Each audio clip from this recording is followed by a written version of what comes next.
Hi, welcome to Gattu's kitchen. ఈరోజు నేను మీకు చేరొట్టె, పీట్ రొట్టె అని కూడా అంటారు, ఇది ఎలా చేయాలో చూపిస్తాను. ఇది పాతకాలం నాటి వంటకం, చాలా బాగుంటుంది. దీంతోపాటు నువ్వులు ఉల్లిపాయలు వేసి చట్నీ, దీని కాంబినేషన్ ఇది కూడా చాలా బాగుంటుంది. ఇది ఎలా చేయాలో చూపిస్తాను, చూద్దామా మరి. ఇవి చాలా మెత్తగా ఉంటాయి, ఇలా చూడండి ఎంత మెత్తగా అంటే మెత్తగా ఉంటాయి. ముసలి వాళ్ళు, పిల్లలు ఎవరైనా తినవచ్చు, చాలా బాగుంటుంది. ఇలా పొడలు పొడలు వస్తాయి, చాలా అంటే చాలా బాగుంటుంది. ఇవి ఎలా చేయాలో చూపిస్తాను. ముందుగా 1 టీ స్పూన్ నూనె వేసుకోవాలి. ఈ నూనె వేడెక్కనివ్వాలి. నూనె వేడెక్కినాక నేనైతే ఒక 10 వరకు పచ్చిమిర్చి తీసుకున్నాను. ఇలా మధ్యలోకి తుంపి వేసుకొని వేయించుకోవాలి. కారం ఎవరు తినేదాన్ని బట్టి వాళ్ళు ఎక్కువ తక్కువ చేసుకోవచ్చు. వీటిని కొంచెం వేగనివ్వాలి. ఇలా రాగానే స్టవ్ ఆఫ్ చేసుకోవాలి. వీటిని మధ్య మధ్యలో కలుపుతూ చల్లబడనివ్వాలి.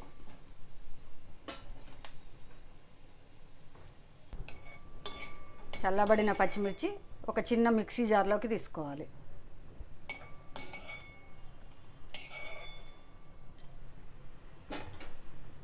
ఇందులోకి ఒక 5-6 వెల్లుల్లి పొట్టు తీసినవి వేసుకోవాలి. ఒక 1/2 స్పూను ధనియాలు, జీలకర్ర వేయించి పొడి చేసింది వేసుకోవాలి. ఇలా పొడి లేకపోతే మనం పచ్చిమిర్చి వేయించుకున్నప్పుడే కొంచెం ధనియాలు, జీలకర్ర వేసి అవి కూడా వేయించుకోవాలి.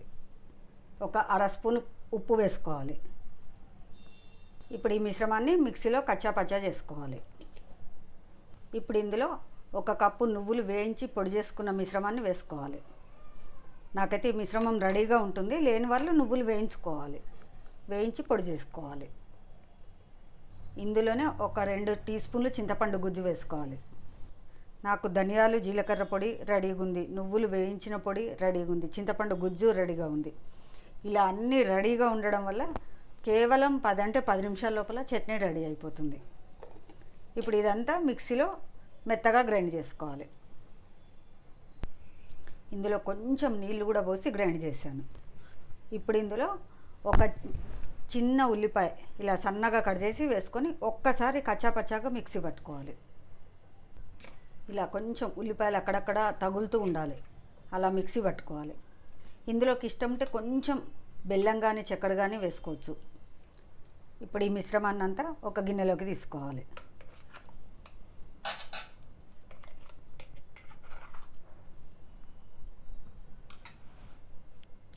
ఇప్పుడు ఈ నువ్వుల చట్నీలోకి తాలింపు వేసుకోవాలి.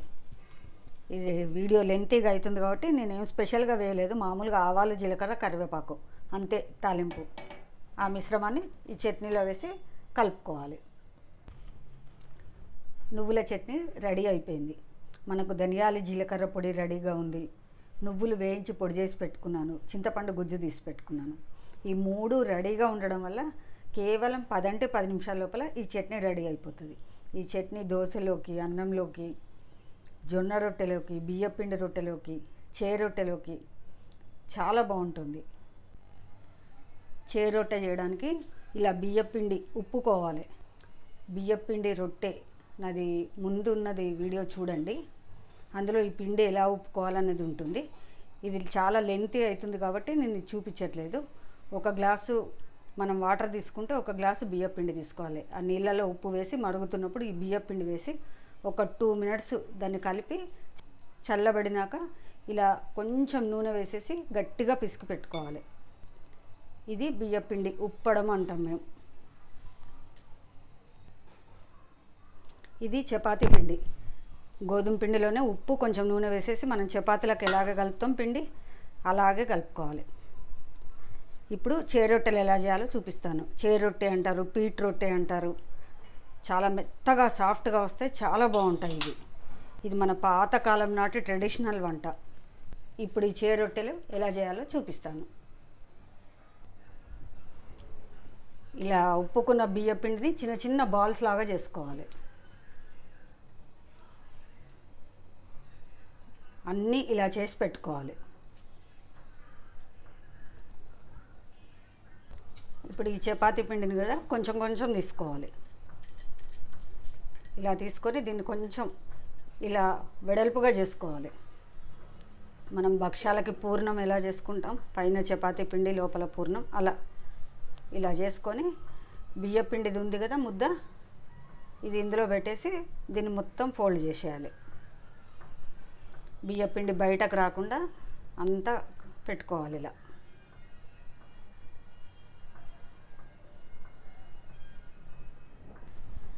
ఇలా మొత్తం రౌండ్గా చేసుకోవాలి. లోపల బియ్యపిండి, పైన గోధుమ పిండి అన్నీ ఇలా చేసి పెట్టుకోవాలి.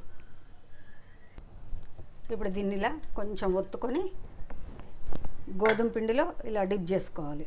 మనం చపాతీలు ఎలా చేస్తాం అలాగే చేయాలి.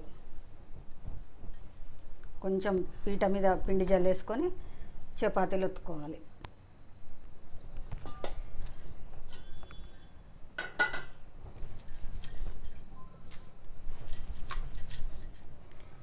ఇలా మరీ పల్చగా మరీ లావుగా కాకుండా ఒత్తుకోవాలి.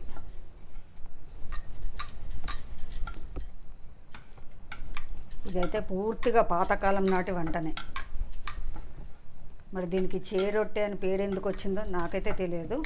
చేరొట్టె అంటారు, పీట్ రొట్టె అంటారు. ఆ పేరు ఎందుకు వచ్చిందో తెలియదు. మీకు ఎవరికైనా తెలిస్తే నాకు చెప్పండి, కామెంట్ బాక్స్లో చెప్పండి నాకు. ఇలా చక్కగా ఒత్తుకోవాలి. చాలా సాఫ్ట్గా ఉంటాయి, చక్కగా పొంగుతాయి కూడా. ఇలా అన్ని రొట్టెలు ఇలా చేసి పెట్టుకోవాలి. ఇలా స్టవ్ పైన ఇనుప పెనం పెట్టి ఈ పెనం చాలా ఇలా పొగలు కక్కేదానిక వేడెక్కనివ్వాలి. ఇప్పుడు మనం చేసుకున్న చేరొట్టె దీనిపైన వేసుకొని కాల్చుకోవాలి.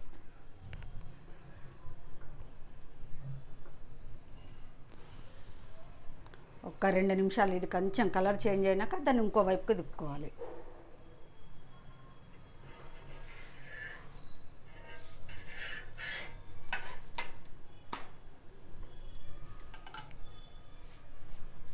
ఇది చాలా సాఫ్ట్గా వస్తుంది.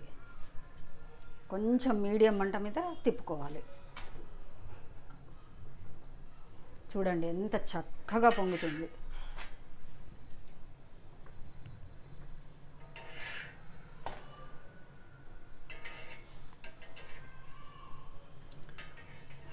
పాతకాలం నాటి వంటలు మనం మర్చిపోవద్దు కదా. అప్పుడప్పుడు ఇలా చేసుకొని తింటే చాలా బాగుంటాయి.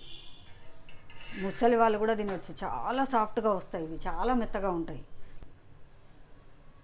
లోపల ఉప్పిన బియ్యపిండి ఉంటుంది కాబట్టి చాలా సాఫ్ట్గా వస్తాయి. పిల్లలకి పెద్దలకి ఎవరికైనా చాలా బాగుంటాయి. కానీ అదే చిన్నపిల్లలు కానీ ముసలి వాళ్ళు కూడా చక్కగా తినొచ్చు. ఇలా కొంచెం నూనె స్ప్రే చేసుకోవాలి.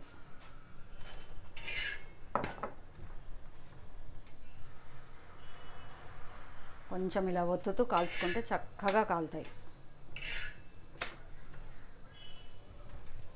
ఎంత సాఫ్ట్గా తెలుస్తుంది చూడండి. చాలా బాగుంటాయి టేస్ట్ అయితే.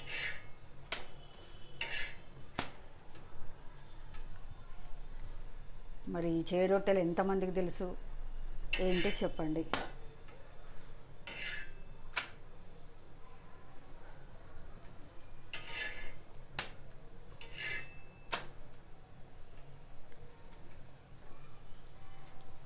చాలా తొందరగా కూడా అయిపోతాయి ఈ రొట్టెలు చేయడం. మనం పిండి ఉప్పుకొని చపాతీ పిండి కలిపి పెట్టేసుకుంటే సరిపోతుంది. చాలా ఈజీగా అయిపోతాయి. ఇలా కాలింది కదా, దీన్ని ఒక ప్లేట్లోకి తీసుకుందాం. ఇలా రెడీ చేసుకున్న చేరొట్టెలోకి నేనైతే నువ్వుల పచ్చడి చేశాను.